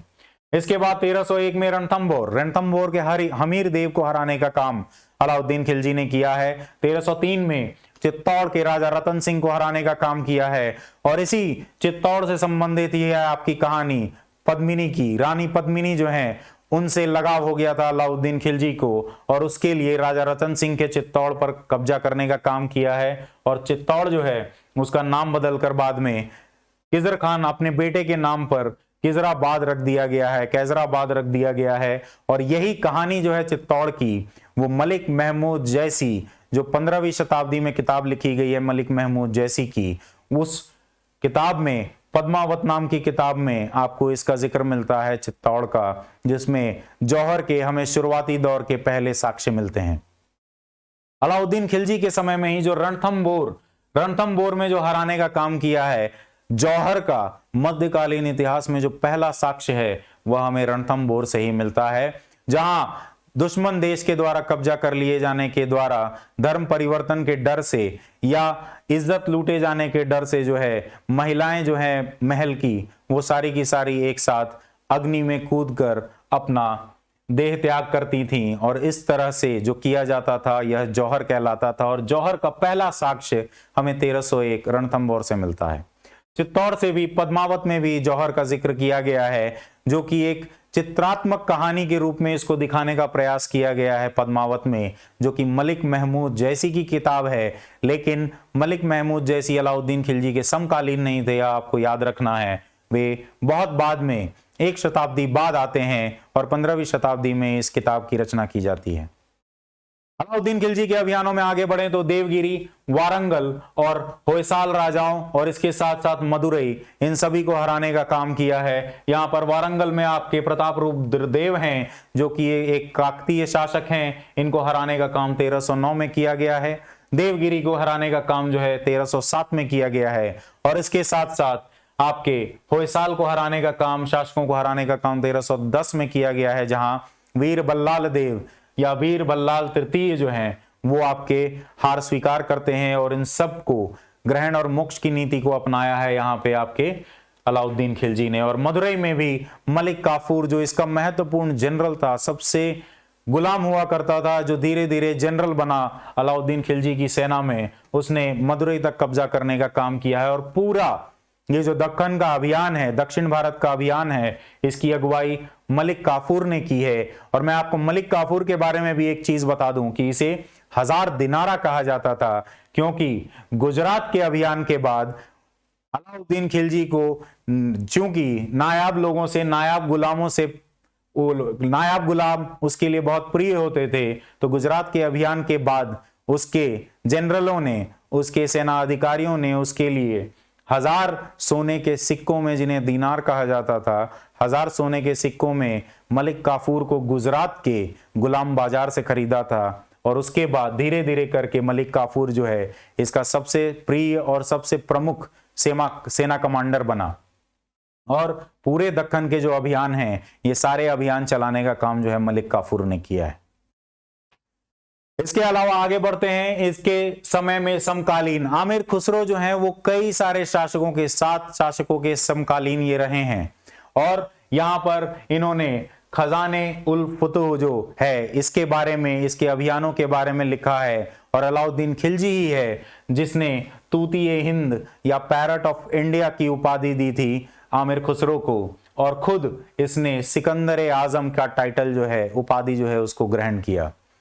इसके अलावा बाजार संबंधी सुधारों की अगर बात करें तो बाजार संबंधी सुधारों से पहले उसने अपने प्रशासनिक सुधार जो हैं उसको लागू किया, और उसके बाद बाजार संबंधी सुधारों को चालू किया है। यहां पर उलेमाओं का जो इंटरफेरेंस है कोर्ट में, उसको कम करने का प्रयास किया गया है। जो नोबल्स हैं, जो तुर्क आमिर हैं, उनके इन्फ्लुएंस को कम करने का कोशिश किया गया है। और इससे पहले जो आपको भूमि अनुदान दिए जाते थे, जिन पर कर नहीं लगाया जाता था, उन पर कर लगाने का काम किया है। गुप्तचरों का इस्तेमाल किया है, गुप्तचरों को नियुक्ति की है और उनका इस्तेमाल किया है हर विभाग में। और शराबबंदी जो है वह भी करने का काम अपने कार्यकाल में अलाउद्दीन खिलजी ने किया है। मिलिट्री रिफॉर्म्स की अगर हम बात करें तो यहां पर अलाउद्दीन खिलजी जो है उसने दाग और चेहरा व्यवस्था जो है इसकी शुरुआत की है। और यह एक बहुत बड़ी आर्मी रखता था, जैसा कि मैंने आपको बताया, और इसे सब लोगों को कैश पेमेंट किया जाता था, नकद वेतन दिया जाता था। और चेहरा की व्यवस्था जो है वो सैनिकों के लिए थी, और जो दाग की व्यवस्था है वह आपकी घोड़ों के लिए हुआ करती थी। यह हॉर्स ब्रांडिंग हुआ करता था, जिसको लागू किया गया है। यह एक नायाब व्यवस्था शुरू की गई थी अलाउद्दीन खिलजी के द्वारा। बाजार के सुधारों की बात करें तो 3 बाजार बनाए इसने दिल्ली में, जहां नियंत्रित रखे जाते थे सारे जो प्राइसेस हुआ करते थे, दाम हुआ करते थे, उनको नियंत्रित रखा जाता था। मंडी आपका खाद्यान्नों का बाजार है, सराय आदल ये आपका कपड़ों का बाजार है, और तीसरा बाजार जो है उसमें गुलाम और मवेशियों का बाजार है, घोड़ों का बाजार है, जिसमें सारे जानवर और गुलाम एक साथ बेचे जाते थे। बाजार अधीक्षक जो है उसकी नियुक्ति की गई है, जिसे शाहनाए मंडी कहा गया है। और इसके साथ साथ जैसा कि मैंने आपको बताया, रिपोर्ट लिया जाता था बरीद और मुनिया से। इसने एक नया डिपार्टमेंट भी बनाया, दीवाने रियासत। दीवाने रियासत जो है उसका प्रमुख हुआ करता था नायब ए रियासत। और नायब ए रियासत जो है उसका काम हुआ करता था कि वह सारे जितने भी मर्चेंट्स हैं, जितने भी व्यापारी हैं, उन सभी लोगों को अपना पंजीकरण करवाना है इस नायब ए रियासत के साथ, तभी वो इन मंडियों में जाकर व्यापार कर पाएंगे। इसके साथ साथ सभी दामों को कम करने और नियंत्रित रखने का काम किया है यहां पर अलाउद्दीन खिलजी ने। आगे बढ़ते हैं हम अगले सवाल की तरफ। तुगलक वंश के निम्नलिखित शासकों पर विचार करें। गियासुद्दीन तुगलक, ये आपके संस्थापक हैं। फिर मोहम्मद खान, ये गियासुद्दीन तुगलक के बाद आते हैं। फिरोज शाह तुगलक के बाद आते हैं। फिर अबू बकर खान मोहम्मद खान के बाद, और अंत में आपके हुमायूं शासक आते हैं। तो कालक्रम के अनुसार अगर व्यवस्थित करना है हमें, तो यह आपका सही कालक्रम है। आपका सही उत्तर है ऑप्शन ए। तुगलक वंश के शासकों के नाम पर ध्यान दें तो यहां आपके तीन ही महत्वपूर्ण शासक हैं, गियासुद्दीन तुगलक, मोहम्मद बिन तुगलक और फिरोज शाह तुगलक। इनका कार्यकाल 1320 से 25, 25 से 51 और 51 से 88 है। इसके बाद मोहम्मद खान, गियासुद्दीन तुगलक, शाह द्वितीय 1388 में दो लोग और आते हैं। अबू बकर खान जो है वो 1389 और 90 में रहते हैं। नसीरुद्दीन मोहम्मद और हुमायूं आपके 1390 से लेकर 1395 में रहते हैं। और अंत में नसीरुद्दीन महमूद वह आपके 95 से लेकर 1412 तक रहते हैं। लेकिन आपको इन तीनों से संबंधित चीजों के बारे में ही जानकारी रहे तो आपके लिए काफी है। आगे बढ़ते हैं अगले सवाल की तरफ। तुगलक वंश के संदर्भ में निम्नलिखित कथनों पर विचार करें। गयासुद्दीन तुगलक राजवंश के संस्थापक हैं, यह हम जानते हैं, सही है। मोहम्मद बिन तुगलक ने सांकेतिक मुद्रा जारी की। मोहम्मद बिन तुगलक को, जैसा कि मैंने शुरुआत में ही बताया, मोहम्मद बिन तुगलक को इतिहास में सबसे होशियार, बेवकूफ, सनकी और वाइजेस्ट फूल कहा जाता है। यह इसलिए कहा जाता है क्योंकि इसने विभिन्न तरह के अभियान चलाए, इसने विभिन्न तरह की शुरुआत की है, जो कई सारी शुरुआत अपने समय के हिसाब से बहुत आधुनिक जरूर थे, लेकिन वो चूंकि विफल रहे और आए दिन इसने इस तरह के अभियानों की शुरुआत की और जैसे ही विफल होते थे उन्हें वापस ले लेता था। तो इस तरह की औचक जो आपका व्यवस्था है जिसमें आप औचक डिसीजन लेते हैं, इस तरह के डिसीजन के कारण उसे सनकी कहा जाता है। इस तरह के अभियानों में इसका एक अभियान था सांकेतिक मुद्रा, जहां सोने और चांदी के सिक्कों का भाव जो है वह तांबे के सिक्कों पर, कांसे के सिक्कों पर जो है गढ़ दिया जाता था और उन्हें सोने के सिक्कों का मूल्य दे दिया जाता था। यह बुरी तरह से विफल हुआ और इसका बहुत असर पड़ा आपके शाही खजाने पर। इसके साथ साथ इसके अभियानों में दो युद्ध अभियान है, जिसमें खुरासन का अभियान था। खुरासन के अभियान की तैयारी के लिए इसने 1 साल तक सैनिकों को नियुक्ति की, 1.5 लाख से ज्यादा सैनिकों की नियुक्ति की। इसके समय में 3,70,000 लगभग 4 लाख की स्थायी सेना इसके पास थी। और इसने सिर्फ नियुक्ति ये की थी, इसलिए की थी कि मध्य एशिया में खुरासन जो है क्षेत्र, उस क्षेत्र पर कब्जा करेगा, वहां तक अपना शासन जो है फैलाएगा। लेकिन इस अभियान को भी त्याग देना पड़ा था, क्योंकि उसमें आने वाली कठिनाइयों का जब इसे आभास हुआ तब वो त्याग दिया गया। और इसके अलावा करचिल जो आपका एक पहाड़ी इलाके में, हिमालय के क्षेत्र में एक हिंदू किंगडम हुआ करता था, उस पर भी कब्जा करने का काम करचिल और आपका खुरासन का अभियान, इसके 2 और अभियान हैं जिसके कारण इसे सनकी कहा जाता है या वाइजेस्ट फूल कहा जाता है। इसके अलावा इसने कई सारे कृषि संबंधी सुधार भी करने की कोशिश की जो विफल रहे। और इसके अलावा जो एक और महत्वपूर्ण अभियान था इसका, जिसके लिए मोहम्मद बिन तुगलक जाना जाता है, वह है राजधानी का स्थानांतरण। यह दिल्ली से दौलताबाद राजधानी का स्थानांतरण करना चाहता था, क्योंकि चूंकि मोहम्मद बिन तुगलक के समय में दिल्ली सल्तनत पूरा भारत में फैला हुआ था, तो केंद्र से प्रशासन करना चाहता था। भौगोलिक केंद्र इसने चुना दौलताबाद को, देवगिरी को, लेकिन देवगिरी जो है वह स्थानांतरण जो है लोगों को मंजूर नहीं था और इसने लोगों को जबरदस्ती स्थानांतरित करने का प्रयास किया। इसने फतवा जारी कर दिया अपने ही लोगों के प्रति कि दिल्ली से अगर आप देवगिरी नहीं जाते हैं, दौलताबाद नहीं जाते हैं, तो आपके खिलाफ कार्यवाही की जाएगी। तो इन सब अभियानों के लिए जाना जाता है मोहम्मद बिन तुगलक। अगला कथन है फिरोज शाह तुगलक ने एकता प्रणाली को वंशानुगत बना दिया। यह भी सही है। इससे पहले एकता प्रणाली जो है वह दी जाती थी सुल्तान के द्वारा और यह वंशानुगत नहीं होती थी। लेकिन फिरोज शाह तुगलक ने मोहम्मद बिन तुगलक के समय में हुए विभिन्न अभियानों और उनके विफलताओं के कारण जो नोबल्स जो हुआ करते थे, महत्वपूर्ण दरबारी जो हुआ करते थे, उनके बीच में जो असंतोष था उसको पैसिफाई करने के लिए, उनको शांत करने के लिए मोहम्मद बिन तुगलक ने एकता प्रणाली ही नहीं बल्कि सेना के अधिकारी जो हैं, सैनिक जो हैं, उन सभी पदों को वंशानुगत कर दिया था। अगर कोई सैनिक अपंग हो जाता है, दिव्यांग हो जाता है या मर जाता है तो उसका बेटा, उसका दामाद या उसका गुलाम उसकी जगह सेना में ले सकता था। उसके लिए उसको किसी भी तरह से काबिल होने की जरूरत नहीं थी, सिर्फ अपने वंश के आधार पर वह सेना का हिस्सेदार बन सकता था। तो ये तीनों कथन जो है आपका सही है। ऊपर दिए गए कथनों में से कौन से कथन सही हैं? तो आपका सही उत्तर है option D, all of these. Tughlaq वंश की बात करें तो सबसे पहले गियासुद्दीन तुगलक आते हैं, और ये आपके महान सूफी संत निजामुद्दीन औलिया जिनकी दरगाह दिल्ली में है, उनके कंटेम्प्ररी माने जाते हैं, समकालीन माने जाते हैं। और गियासुद्दीन तुगलक ने गाजी जो है उसकी उपाधि जो है ग्रहण की। गाजी जो है वो धर्म के प्रचारक होते थे, और धर्म के प्रचारक होने के साथ साथ वो बहुत ही बेहतरीन लड़ाके होते थे। धर्म के प्रचार में इन्होंने कई सारे क्षेत्र में क्षेत्र विस्तार किया, जिसके कारण गाजी की उपाधि दी जाती थी। इसके अलावा अभियानों की बात करें तो वारंगल और काकतीय जो है उसके राजा राय रुद्रदेव को हराने का काम 1301 और फिर 1303 में किया, जिसके बाद पूरी तरह से काकतीय साम्राज्य जो है उसका विलय कर लिया गया आपके दिल्ली सल्तनत में।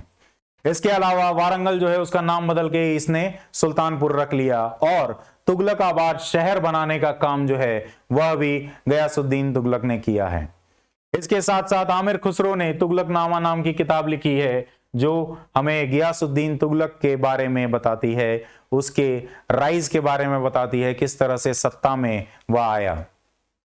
मोहम्मद बिन तुगलक के बारे में ज्यादातर हम बातें कर चुके हैं। मोहम्मद बिन तुगलक जो है वह रिलीजियस टॉलरेंट था, धार्मिक रूप से सहिष्णु था, सहिष्णुता की नीति को उसने अपनाया। इसके साथ साथ जुआना खान और उलुक खान के नाम से भी यह जाना जाता है। और गियासुद्दीन तुगलक के बारे में इब्ने बतूता की रहला की किताब में भी हमें पता चलता है, और इसके विभिन्न अभियान जिनके बारे में मैंने आपको अभी बताया, ये 5 अभियान, खुरासन का अभियान, करचिल का अभियान, गंगा यमुना दोआब में आपने जो कई सारे कृषि से संबंधित सुधार किए और उसके लिए जो आपने वहां पर कर वृद्धि की है, वह भी आपका एक अभियान था। सांकेतिक मुद्रा का अभियान है, और राजधानी के स्थानांतरण का अभियान है दिल्ली से दौलताबाद या देवगिरी।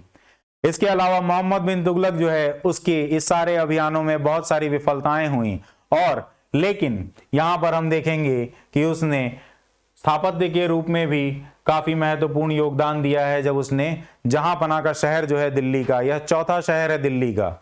इससे पहले तुगलकाबाद बना, तुगलकाबाद से पहले आपका अलाउद्दीन खिलजी के समय में सीरी का किला बना था, सीरी का शहर बना था। और सबसे पहले दिल्ली जो है उसे 7 शहरों का समूह माना जाता है।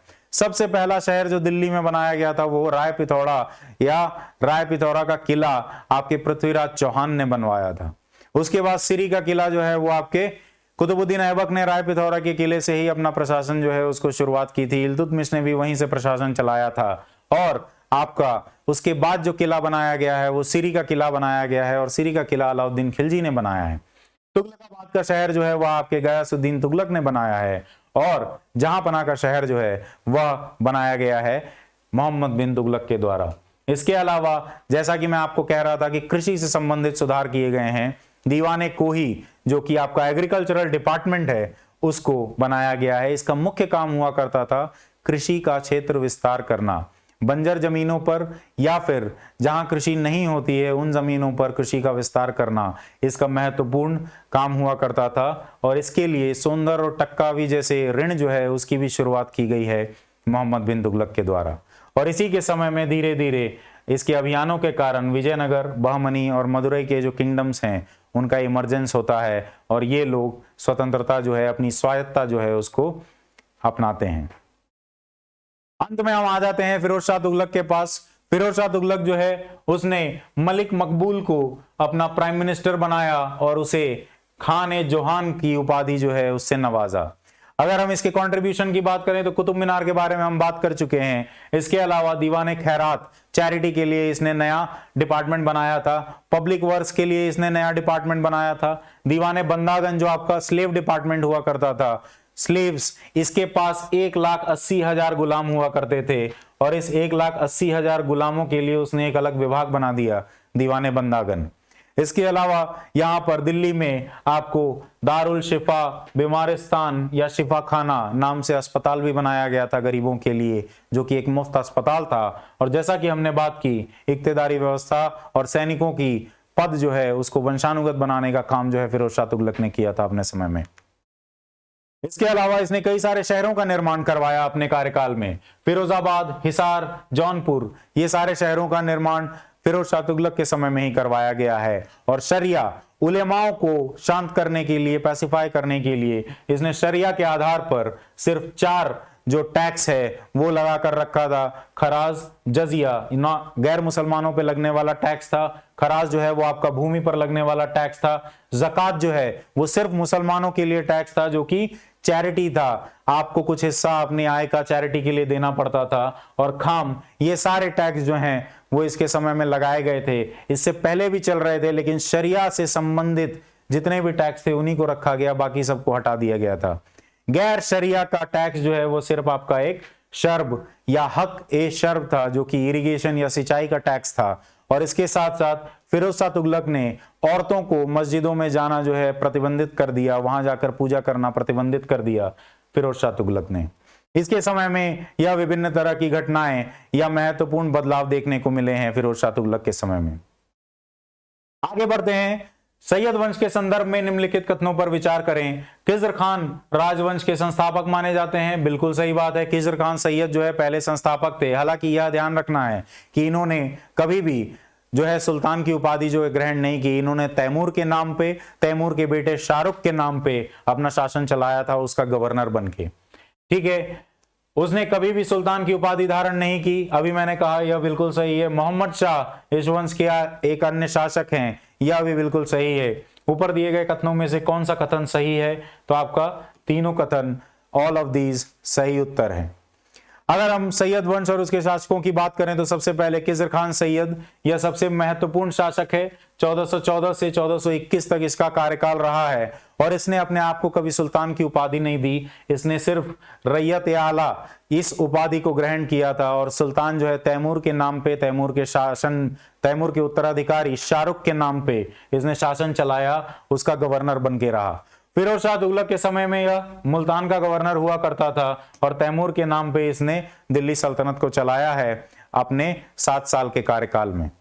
आगे बढ़े तो अन्य शासकों की अगर बात करें तो मुबारक शाह आपके एक शासक हैं जिसने सुल्तान की उपाधि यहां पर ग्रहण की है, और तैमूर के नाम पर शासन जो चलाना है अपने पिता की तरह बंद किया है। उसके अलावा मोहम्मद शाह और आलम शाह, ये 2 शासक, आपको 4 ही शासक मिलते हैं सैयद वंश में, जहां 1434 से 1443 मोहम्मद शाह का समय है, और ये दोनों बहुत ही नाकाबिल शासक माने जाते हैं। लेकिन मोहम्मद शाह के समय में कई सारे स्थापत्य जो हैं, वास्तुकला का निर्माण करवाया गया है, सैयद वंश से संबंधित विभिन्न मकबरों का निर्माण करवाया गया है।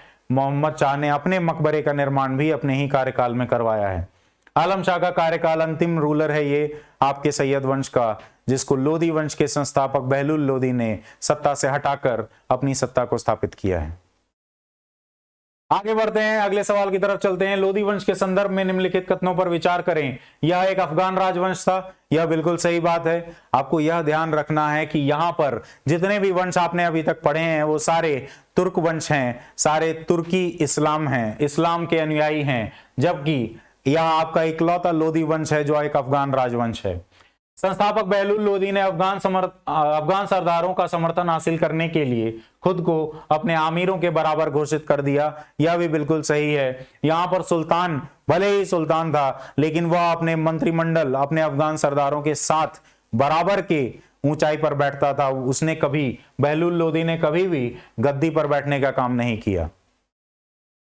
इसके बाद इब्राहिम लोदी इस वंश का अंतिम शासक था। यह हमें बहुत अच्छी तरह से पता है कि बाबर के आने के बाद इब्राहिम लोदी और बाबर के बीच में पहले पानीपत की लड़ाई लड़ी गई है, तो इब्राहिम लोदी आपका अंतिम शासक था, जिसके बाद मुगल साम्राज्य की स्थापना हुई। तो ऊपर दिए गए कथनों में से कौन सा कथन सही है? आपका सही उत्तर है all of these, option D. इसके बारे में बात करते हैं। यहाँ पे संबंधित अगर लोगों के बारे में बात करें तो बहलुल लोदी जो है वो आपके संस्थापक माने जाते हैं लोदी वंश के, और मेवात और दोआब, गंगा यमुना के दोआब के क्षेत्र में इन्होंने सक्सेसफुली जो है यहाँ पर रिवोल्ट जो है वो कम करने का काम किया है। और साथ में 1476 में अपने कार्यकाल के शुरुआत में बहलुल लोदी जो है उसने जौनपुर के सुल्तान को हराकर जौनपुर को एनेक्स किया है, दिल्ली सल्तनत में उसको कब्जा किया है। इसके साथ साथ कल्पी और धौलपुर का क्षेत्र जो है उस पर भी अपना आधिपत्य स्थापित किया है, और शर्की डायनेस्टी जो है जौनपुर की, उसको हराने का काम किया है। और इसके साथ साथ तांबे के सिक्के जो हैं उसको लागू करने का काम भी बहलोल लोदी ने किया है। आगे बढ़ते हैं और सिकंदर लोदी की बात करते हैं। सिकंदर लोदी एक बहुत ही महत्वपूर्ण शासक हैं, इस समय के दूसरे शासक हैं, बहलोल लोदी के बाद आते हैं। 1489 से लेकर 1517 तक का कार्यकाल रहा है, और सहिष्णुता की नीति जो है उसको अपनाया है गैर मुसलमानों के प्रति, और यहां पर जजिया जो है उसको पूरी तरह से यहां पर री इम्पोज किया गया है इसके द्वारा। और यहां पर सिकंदर लोदी ने महत्वपूर्ण काम किया है आधिपत्य स्थापत्य की दृष्टि से, वास्तुकला की दृष्टि से। सिकंदर लोदी ने यहां पर लोदी गार्डन्स जो है दिल्ली के, वो बनाने का काम सिकंदर लोदी के समय में किया गया है। इसके अलावा एक बहुत ही महत्वपूर्ण काम जो सिकंदर लोदी के समय में हुआ है वह है आगरा की स्थापना की गई है, और आगरा में जो है आपकी राजधानी को स्थानांतरित किया गया है। इसके अलावा गुलराखी नाम से इसने कई सारी रचनाएं लिखी हैं, और 1504 में आगरा के शहर की स्थापना की गई है। इसके समय में एक महत्वपूर्ण कृषि से संबंधित बदलाव हुआ है। गाज ए सिकंदरी नाम का एक नया माप की इकाई जो है, जमीन के माप की इकाई जो है उसकी शुरुआत की गई है, और लेखा जो है, अकाउंट्स जो है, उनका ऑडिट करना जो है इसने शुरू किया है, जिस तरह से अलाउद्दीन खिलजी किया करता था। अंतिम शासक की बात करें इब्राहिम लोदी, तो सिकंदर लोदी की हार के बाद, मृत्यु के बाद इब्राहिम लोदी जो है शासक बनता है। हालांकि यह एक बहुत ही नाकाबिल शासक रहता है, और इसके जो आमिर होते हैं वह भी इससे बहुत नाखुश होते हैं सुल्तान के काम से। और इसलिए मैंने आपको शुरुआत में ही बताया था, जब हम बाबर की बात कर रहे थे, तो दौलत खान लोदी जो पंजाब का गवर्नर हुआ करता था, और दूसरा आपके राणा सांगा जो मेवाड़ के राजा हुआ करते थे, महाराणा हुआ करते थे, इन्होंने निमंत्रण दिया था बाबर को, और बाबर ने इब्राहिम लोदी को हराया 1506 की पानीपत की लड़ाई में। आगे बढ़ते हैं, अगले सवाल की तरफ चलते हैं। दिल्ली सल्तनत के प्रशासन के संदर्भ में निम्नलिखित कथनों पर विचार करें। दीवान अरीज सैन्य विभाग की स्थापना बलबन ने की थी, इसके बारे में हम बात कर चुके हैं, यह बिल्कुल सही है। शाहनाए मंडी अलाउद्दीन खिलजी द्वारा नियुक्त बाजार अधीक्षक था, यह भी बिल्कुल सही है। वजीर का कार्यालय सामान्य प्रशासन का प्रमुख हुआ करता था, यह भी बिल्कुल सही है। सबसे प्रमुख विभाग आपका वजीर का हुआ करता था, या दीवाने वजरात हुआ करता था, वह आपका सबसे प्रमुख कार्यालय हुआ करता था। ऊपर दिए गए कथनों में से कौन सा सही है, तो आपका सही उत्तर है ऑप्शन डी। तो आइए इस प्रश्न में हम विभिन्न विभागों के बारे में और केंद्रीय प्रशासन के बारे में जानने का प्रयास करते हैं दिल्ली सल्तनत के। दिल्ली सल्तनत के प्रशासन को जो है 3 भागों में बांटा जा सकता है। आपका केंद्रीय प्रशासन है, प्रांतीय प्रशासन है, और स्थानीय प्रशासन है। इस केंद्रीय प्रशासन में आपका सुल्तान जो है वह प्रमुख हुआ करता था, और इस सुल्तान के अंतर्गत आपको सारे मिलिट्री, एडमिनिस्ट्रेटिव और लीगल पावर्स आया करते थे, यानी कि न्यायिक, आपके प्रशासनिक और सैन्य शक्तियां जो है वो पूरी तरह से सुल्तान में केंद्रित हुआ करती थी। लेकिन विभिन्न विभागों के जरिए जो है अलग अलग काम जो है सुल्तान जो है डिसेंट्रलाइज किया करता था, या लोगों में बांटा करता था। किस तरह के आपके यहां देखने को मिलते हैं विभाग? सबसे आपके विभाग जो है वह सबसे महत्वपूर्ण जो आपका विभाग था वह है दीवाने वजरात, जिसका प्रमुख हुआ करता था वजीर। यह आपका जनरल एडमिनिस्ट्रेशन विभाग है, सामान्य प्रशासनिक विभाग है, और यह प्रमुख तौर पर फाइनेंशियल ऑर्गेनाइजेशन को देखरेख करता था, वित्तीय ऑर्गेनाइजेशन जो है उसकी देखरेख करता था पूरे दिल्ली सल्तनत की। और इसके ही अंतर्गत विभिन्न छोटे छोटे विभाग हुआ करते थे। इसका काम लैंड रेवेन्यू कलेक्शन था, रिकॉर्ड मेंटेन करना था, और जितने भी खर्च हुए हैं इन सब के अलावा जितने भी चैरिटेबल डोनेशंस हैं, जो भी रियायतें दी जाती हैं या जो भी अनुदान दिए जाते हैं, उन सब के बारे में वक्फ और इनाम का अनुदान कहा जाता था। अनुदानों को जो आपको दिया जाता था, इनाम का अनुदान जो है वो विद्वानों को दिया जा सकता था या धार्मिक कार्यों के लिए, और वक्फ का अनुदान जो है वो मदरसों के लिए या मस्जिद बनाने के लिए या धार्मिक कार्यों के लिए दिया जाता था। तो ये सारे अनुदानों को देखना भी जो है आपका वजीर का काम हुआ करता था, या दीवाने वजरात के अंतर्गत आता था। दूसरे डिपार्टमेंट की बात करें तो मुस्तौफी ए मुमलिक, ये आपका ऑडिटर जनरल हुआ करता था या महालेखा परीक्षक हुआ करता था। इसके अलावा मुशरिफ ए मामलिक, यह आपका अकाउंटेंट जनरल हुआ करता था या महालेखा अधीक्षक हुआ करता था या महालेखा अधिकारी हुआ करता था। मजूमदार जो है वो आपका सारे ऋण और इसके अलावा जो खजाने के बारे में जो सारी जानकारी होती थी वो मजूमदार को मेंटेन करनी पड़ती थी, उसका अकाउंट रखना पड़ता था। अगला जो आपका डिपार्टमेंट है वो दीवाने वक्फ है। दीवाने वक्फ जो है ये जलालुद्दीन खिलजी ने इसकी शुरुआत की थी ताकि सुपरविजन हो सके एक्सपेंडिचर का, और इनकम और एक्सपेंडिचर जो है उसको अलग अलग मेंटेन करने की शुरुआत जलालुद्दीन खिलजी ने की थी। इसके अलावा आपका अगला डिपार्टमेंट है दीवाने मुस्तकराज। यह अलाउद्दीन खिलजी के समय में बनाया गया था। जो रेवेन्यू के बकाया राशि हुआ करती थी उनके बारे में जानकारी रखने और उनको हासिल करने का काम जो है अलग अलग क्षेत्रों से एम्पायर के, उसका काम दीवाने मुस्तकराज विभाग का हुआ करता था। इसके बाद हमने कृषि विभाग के बारे में बात की है, दीवाने अमीर कोही। दीवाने अमीर कोही जो कृषि विभाग है वो मोहम्मद बिन तुगलक के समय में बनाई गई थी कृषि के क्षेत्र विस्तार के लिए, और यही विभाग आपका सोंदर और टक्कावी जो है ऋण दिया करता था, जो जिसकी शुरुआत भी मोहम्मद बिन तुगलक के समय में की गई थी। दीवाने अरीज के बारे में हम पहले से ही जानते हैं, बलबन ने बनाया था और इसका मुखिया जो है वह अरीज मामलिक हुआ करता था, जिसमें मिलिट्री रिफॉर्म्स जो लाए थे अलाउद्दीन खिलजी ने। दाग और चेहरा की व्यवस्था जो है उसकी शुरुआत की थी अलाउद्दीन खिलजी ने, और फिरोज शाह तुगलक ने दाग और हुलिया की व्यवस्था जो है उसको खत्म कर दिया था, और इसी को सिकंदर लोदी के समय में इसी हुलिया की व्यवस्था जो है उसको चेहरे के नाम से जाना जाता था, चेहरे के नाम से संबोधित किया जाता था। और अरीज मामलिक का जो आपका सबऑर्डिनेट हुआ करता था या उप अधिकारी हुआ करता था दीवाने अरीज का, वो आपका नायब उल मुल्क हुआ करता था, और यह महत्वपूर्ण सैन्य प्रशासन से संबंधित कार्य जो हैं अरीज मामलिक के, वो नायब उल मुल्क किया करता था। इसके अलावा दीवाने इंशा या आपका दावीर खास जो है इसका प्रमुख हुआ करता था, और दावीर का काम जो है वो रॉयल करस्पॉन्डेंस या राजा जो अपने विभिन्न प्रांतों से जो भी उसका संवाद होगा उसका काम करना, उसकी देखभाल करना, संदेश को पहुंचाना समय पर, यह का सारा कार्यक्रम जो है वह दीवाने इंशा का काम हुआ करता था। फिर दीवाने रियासत, यह अलाउद्दीन खिलजी ने बनाया था यह ऑफिस, और इसका काम था सारी चीजों का, सारी कीमतों पर नियंत्रण रखना पूरे बाजार में, यह दीवाने रियासत का काम था। आगे बढ़ते हैं, दीवाने रिसालत जो है वह आपके न्याय से, चैरिटी से और इसके साथ साथ अनुदानों से संबंधित है दीवाने रिसालत, जिसका प्रमुख हुआ करता था सदर ए सदर। और सदर ए सदर जिसको कादी ए मामलिक के नाम से भी जानते हैं, इसने एडमिनिस्ट्रेशन ऑफ जस्टिस का काम और रिलीजियस मैटर्स का काम जो है वो पूरी तरह से इसी के अंतर्गत आता था। ठीक है, इसके साथ साथ अगर हम बात करें तो दीवाने मजालिम, दीवाने मजालिम का प्रमुख हुआ करता था आमीर दाद, और इसका काम हुआ करता था सारे काजी, कोतवाल और मुतसिब जो कि एग्जीक्यूटिव ऑफिसर हुआ करते थे, और आपके न्याय जो है, नैतिकता जो है उसका देखरेख करते थे कि लोग नैतिकता का पालन कर रहे हैं कि नहीं। ये सारे लोग दीवाने मजालिम के अंतर्गत आते थे, इस विभाग के अंतर्गत आते थे, और जिनका प्रमुख आमीर दाद होता था। आगे बढ़ते हैं और छोटे विभागों की अगर बात करें तो आपके इंटेलिजेंस डिपार्टमेंट का प्रमुख जो है वो आपका बरीद मामलिक हुआ करता था।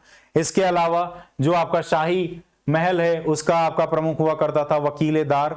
इसके अलावा अमीर हिजाब जो है वह आपका कोर्ट सेरेमनीज का प्रमुख हुआ करता था, और आपका जो शाही अंगरक्षक है उसका प्रमुख हुआ करता था सदर ए जानदार। तो इस तरह से विभिन्न प्रशासनिक विभागों के बारे में हमने चर्चा की है दिल्ली सल्तनत के। आइए आगे बढ़ते हैं। दिल्ली सल्तनत के प्रशासन के संदर्भ में निम्नलिखित जोड़ियों पर विचार करें। इक्ता प्रांत सही है, शिख जिला सही है, परगना नगर सही है, ग्राम ग्राम यह भी सही है। यह आपकी 4 प्रशासनिक इकाइयां हैं जो दिल्ली सल्तनत में होती थी। इक्ता का प्रमुख इक्तेदार मुफ्ती या वली कहलाता था, शिख का प्रमुख शिकदार कहलाता था, परगना का प्रमुख फौजदार कहलाता था जो शिकदार की मदद भी करता था, और ग्राम का प्रमुख जो है वो आपके खूट या मुकद्दम हुआ करते थे, और ग्रामीण इलाकों में आपके और भी कई सारे पदाधिकारी हुआ करते थे। तो ऊपर दिए गए युग्मों में से कौन सा सही सुमेलित है? आपका सही उत्तर है ऑप्शन डी। अगर हम प्रांतीय इकाइयों की बात करें तो इक्ता, शिख, शिख का फिर परगना, और परगना में फिर आपके फौजदार। ये सारा जो है इसकी शुरुआत, ये प्रशासनिक इकाइयां धीरे धीरे विकसित हुई हैं दिल्ली सल्तनत के कार्यकाल में। ठीक है, इक्ता का जो गवर्नर हुआ करता था, जो इक्तेदार हुआ करता था, उसको राजस्व का अधिकार था, लॉ एंड ऑर्डर मेंटेन करना उसका काम था, पुलिस विभाग उसके अंतर्गत आता था, और उसके अंदर छोटी सी सेना का रखरखाव भी करना होता था, जिसके लिए उसको अरीज की नियुक्ति की जाती थी। यह अरीज जो है वह आपके केंद्रीय अरीज मामलिक के अंदर आया करता था, और जो रेवेन्यू है, जो लेखा जोखा है, उसके लिए साहिब दीवान की नियुक्ति की जाती थी, जो फाइनेंशियल अकाउंट जो है उसको देखा करता था।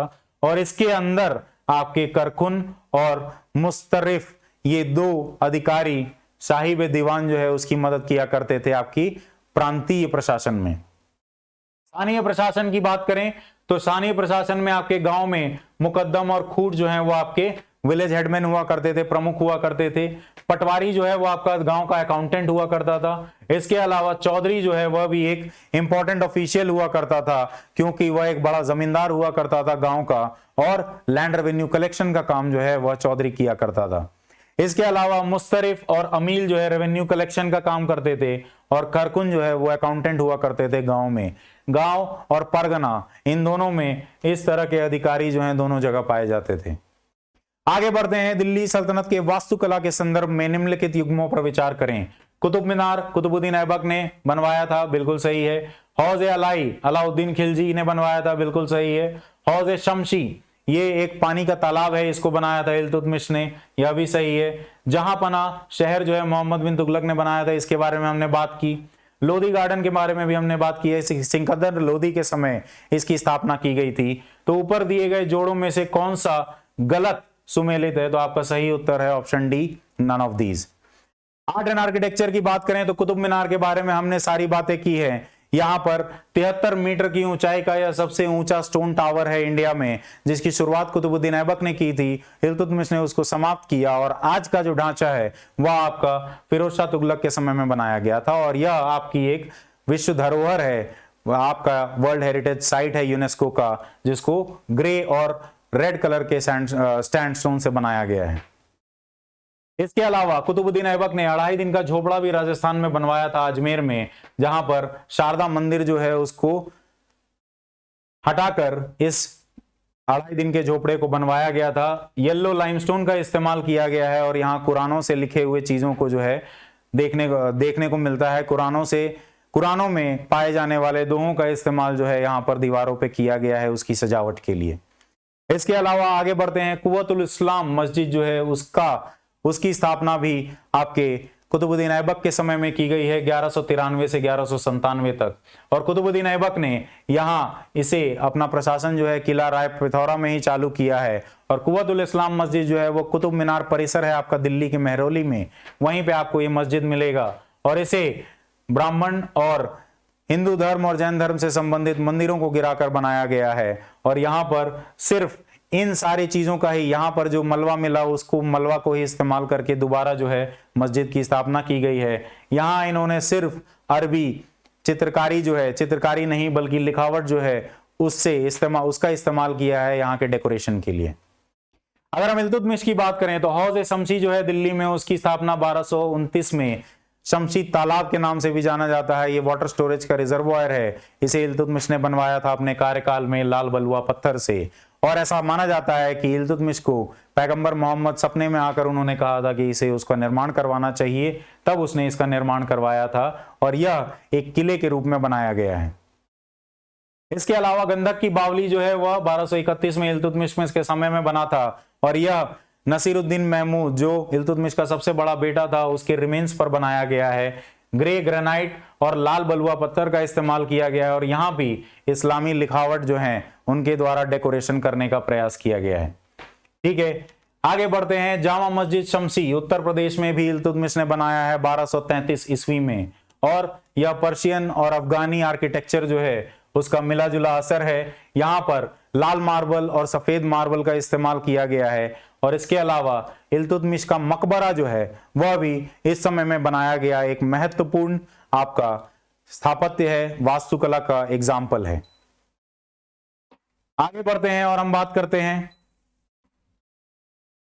अगले आर्किटेक्चर की तरफ चलते हैं। सीरी का किला, जैसा कि मैंने आपको बताया, यह दूसरा शहर है जो दिल्ली में बनाया गया था। इसे 1303 में अलाउद्दीन खिलजी के समय में बनाया गया है। ठीक उसी तरह से अलाई मीनार जो है, कुतुब मीनार से दोगुना लंबाई का एक मीनार बनाना चाहता था अलाउद्दीन खिलजी, और उसकी शुरुआत भी की गई थी, उसे अलाई मीनार कहा जाता है। और इस अलाई मीनार के आगे ही यह भी आपको दिल्ली के कुतुब मीनार के परिसर में मिलेगा, और यहां पर भी आपको, लेकिन यह इमारत कभी पूरी नहीं की जा सकी है। और इसके ठीक सामने एक इस्लामी आर्किटेक्चर का एक महत्वपूर्ण उदाहरण, एक दरवाजा मिलता है कुव्वतुल इस्लाम मस्जिद के सामने, जो अलाई का दरवाजा है, वह भी आपके दिल्ली में बनाया गया है लाल बलुआ पत्थर और मार्बल से। इसके अलावा अलाउद्दीन खिलजी ने जमात खाना मस्जिद जो है उसको भी बनाने का प्रयास किया है। इसका बनाने का श्रेय जो है उसके बेटे खिज़र खान को दिया जाता है, लेकिन यह अलाउद्दीन खिलजी के कार्यकाल में ही बनाया गया है। इसके अलावा यह जो है निजामुद्दीन औलिया की जो औलिया का जो मकबरा है या निजामुद्दीन औलिया की जो दरगाह है उसके पास यह जमात खाना मस्जिद जो है वह आपको देखने को मिलेगा दिल्ली में। आगे बढ़े, हौज अलाई, यह एक बड़ा सा पानी का टंकी है जो कि सीरी के शहर में बनाया गया था अलाउद्दीन खिलजी के द्वारा 1305 में। और अंत में मदरसा और मकबरा अलाउद्दीन खिलजी का, यह भी आपको दिल्ली में मिलेगा, जो 1315 में अलाउद्दीन खिलजी के ही कार्यकाल में बनाया गया था।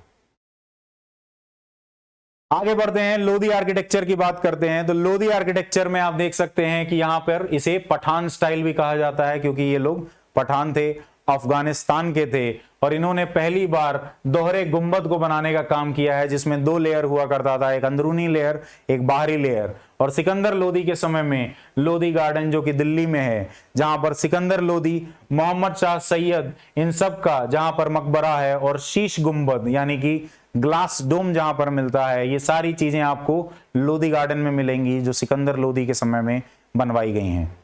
इसके अलावा सिकंदर लोधी का जो टॉम्ब है वो आपको दिल्ली में ही मिलेगा लोधी गार्डन में, जबकि इब्राहिम लोधी का मकबरा जो है वो आपको पानीपत में मिलेगा।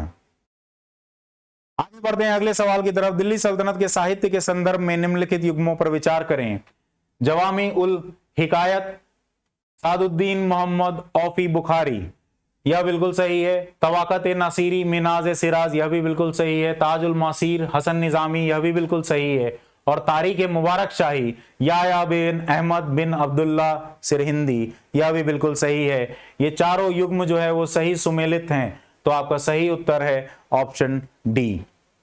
तो लिटरेचर की अगर हम बात करें दिल्ली सल्तनत में, तो जावामी उल हिकायत जो है वह लिखा गया है सदाउद्दीन मोहम्मद सैफी बुखारी के द्वारा 13वीं शताब्दी में फारसी भाषा में, और यह जो है इल्तुतमिश के समय में इनका कार्यकाल था।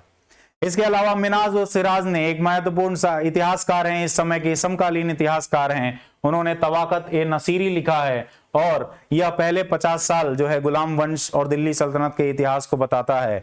और मिनाज सिराज पहले नसरुद्दीन कब्जा के दरबार में थे, जो इल्तुतमिश का समकालीन था, जो कुतुबुद्दीन का समकालीन था। उसके बाद इल्तुतमिश ने जो है इसे पैट्रोनाइज किया, और मिनाज और सिराज जो है वह शमशुद्दीन इल्तुतमिश के कार्यकाल में भी रहते हैं। इसके अलावा हसन निजामी ने ताजुल मसीर लिखी है 1229 में, यह भी इल्तुतमिश के कार्यकाल से जुड़े हैं। और तराई की दूसरी लड़ाई से यहाँ हमें इतिहास के बारे में पता चलता है, और महमूद गोरी के मरने से पहले वो दिल्ली आ चुके थे। और अंत में जो आपकी दिल्ली सल्तनत या गुलाम वंश से संबंधित किताब है वह है तारीख मुबारक शाही, जो याया बिन अहमद बिन अब्दुल्ला सिरहिंदी ने लिखी है। इसमें यह समकालीन है सुल्तान मुबारक शाह खिलजी के। मुबारक शाह खिलजी, माफ कीजिएगा, सुल्तान मुबारक शाह के समकालीन है, जो कि सैयद वंश से जुड़े हैं। उनके समय में यह रचना लिखी गई है तारीख मुबारक शाही। और तारीख मुबारक शाही के नाम से आप समझ सकते हैं कि मुबारक शाह जो है सैयद सुल्तान जो था उसके समय में यह किताब लिखी गई है। और इसकी शुरुआत जो है महमूद गोरी से इसके किताब की शुरुआत होती है। उस समय से हमें इतिहास के बारे में पता चलता है। तुगलक वंश की बात करें तो यहाँ पर जियाउद्दीन बरानी ने तारीख फिरोज शाही लिखी है, जिससे हमें चेहलगनी दल चालीसा के बारे में पता चलता है। और आमिर खुसरो ने एक और किताब लिखी है तुगलकनामा, जिसके बारे में हम पहले ही बात कर चुके हैं। तो इसी के साथ हम दिल्ली सल्तनत के अपने इस MCQ सीरीज के वीडियो को समाप्त करते हैं। मुझे उम्मीद है आपको यह वीडियो पसंद आया होगा। जरूर लाइक, शेयर और सब्सक्राइब करें, और हमारे अगले वीडियो मुगल सल्तनत या मुगल साम्राज्य के लिए तैयार रहें, जो कि आने वाले कुछ दिनों में अपलोड कर दिया जाएगा। Thank you.